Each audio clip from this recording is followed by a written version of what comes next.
Bonjour à tous, j'espère que vous allez bien. Dans cette nouvelle vidéo, je vais vous donner les clés en fait pour passer les meilleures vacances possibles quand vous partez en voyage ou quand vous partez en week-end.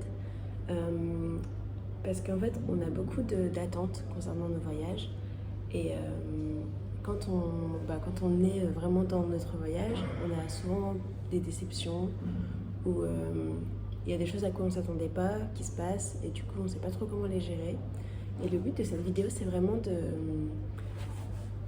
vous donner les clés en fait pour passer les meilleures vacances possibles. Donc on va commencer tout de suite par la vidéo. Donc la première chose que je peux vous conseiller, c'est de ne pas avoir d'attente. Vous pouvez planifier un voyage dans un pays, vous dire bon bah ça va être comme ça, je pense que ce sera plus des vacances plage, des vacances détente, des vacances adventures ou des vacances culture. Vous pouvez avoir une idée déjà des vacances que vous voulez, mais la meilleure façon de ne pas être déçu, c'est de ne pas avoir d'attente, que ce soit sur comment le pays va être, comment les locaux vont être, comment les personnes avec qui vous allez voyager vont être. Il ne faut pas vraiment s'attendre à quoi que ce soit, comme ça en fait on ne peut pas être déçu, on peut juste être surpris, émerveillé et dans le sens positif en fait. Et du coup, je pense que c'est super important de ne pas avoir trop d'attentes, surtout quand c'est des voyages qu'on prépare depuis longtemps et on se dit ah j'espère que ça va être comme ça. En fait on a des images en fait de comment le pays va être, alors qu'en fait bah, pas du tout. C'est pas forcément comme ça. Et il faut savoir que 10 personnes peuvent faire le même voyage dans le même pays, dans le même hôtel, et ils vont tous avoir une expérience différente. Il y en a qui vont adorer, il y en a qui vont détester, il y en a qui vont être en mode ok c'est bien. Donc en fait il faut juste se faire sa propre expérience. Là par exemple je vous parle de Dubaï. Aujourd'hui là je suis à Dubaï, on m'a dit oui le service est incroyable, c'est vraiment ce qui est ressorti des retours que j'ai eu sur Dubaï. Du coup je suis arrivée ici en me disant bon bah le service va être incroyable. Premier hôtel, ils n'ont pas pris ma valise pour la mettre dans ma chambre. Ma valise de 23 kilos, j'ai dû la porter toute seule pour la mettre dans ma chambre. En soi c'est pas grave, mais comme on m'a dit oui le service est incroyable, je me suis dit bon bah ils vont quand même faire ça. Non.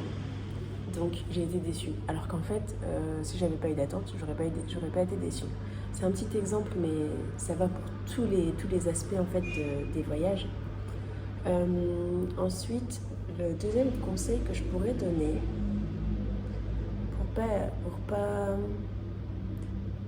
pour bien voyager en fait, ce serait de quand même planifier un minimum. Que vous soyez quelqu'un qui aime bien faire les choses à la dernière minute, quelqu'un qui aime bien les aventures ou quelqu'un qui est carré, qui veut que tout soit bien, planifiez quand même un minimum, surtout les logements. Parce que vous ne voulez pas avoir de mauvaises surprises. Donc quand vous bookez vos logements, regardez bien les commentaires, voir comment c'est. Ne vous fiez pas juste aux photos. Et ne vous dites pas...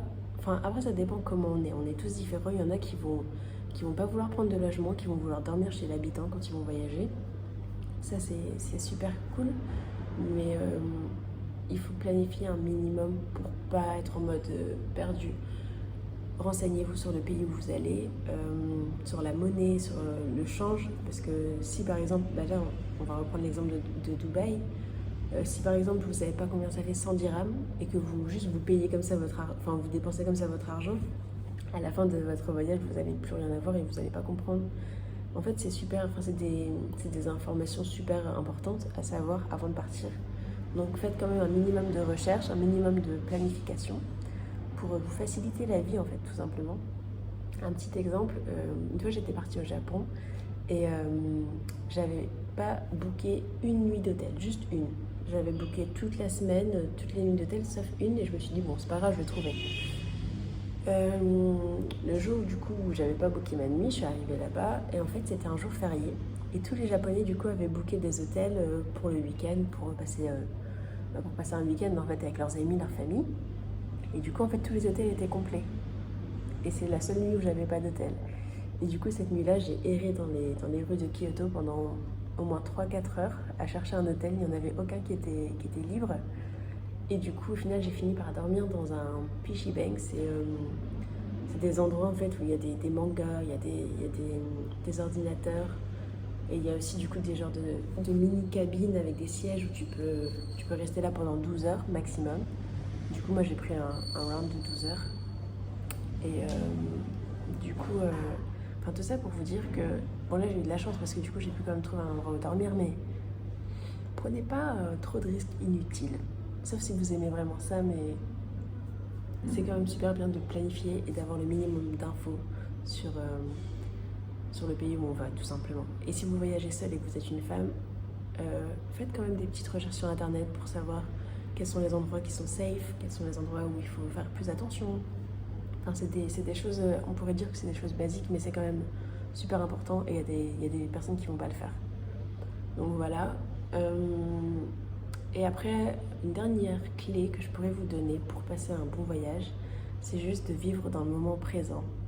Même s'il y a des choses qui vont peut-être vous énerver avec les locaux ou avec les personnes avec qui vous partez, ou même si il y a des choses qui vont pas se passer comme prévu, où il va faire trop chaud, trop froid, enfin j'en sais rien. Il peut se passer tellement de choses dans un voyage, mais essayez le plus possible de... Désolée, ça a coupé. Du coup, je disais, oui, essayez de vivre dans le moment présent, parce que quand vous allez rentrer en fait en France, oui, dans le moment présent, là, vous êtes en train de voyager, vous allez vous dire, ah, ça se passe pas comme j'aurais prévu, ou vous allez avoir des petites déceptions, mais c'est rien par rapport à tout le positif que vous êtes en train de vivre. Et le problème avec les humains, c'est que quand on est en train de vivre un truc, on se concentre que sur le négatif, et quand on prend du recul, quand le temps passe, on se rappelle en fait que du positif. Et quand vous allez rentrer en France ou là où vous vivez, désolée, ça a encore coupé. Mais du coup, vous allez vous dire, en fait, ça c'était bien. Donc, le seul conseil que je peux vous donner, c'est de juste vivre le moment présent et profiter de ce que vous avez. Bon, bah, c'est un signe que je dois finir cette vidéo. J'espère qu'elle vous a plu. Bye bye!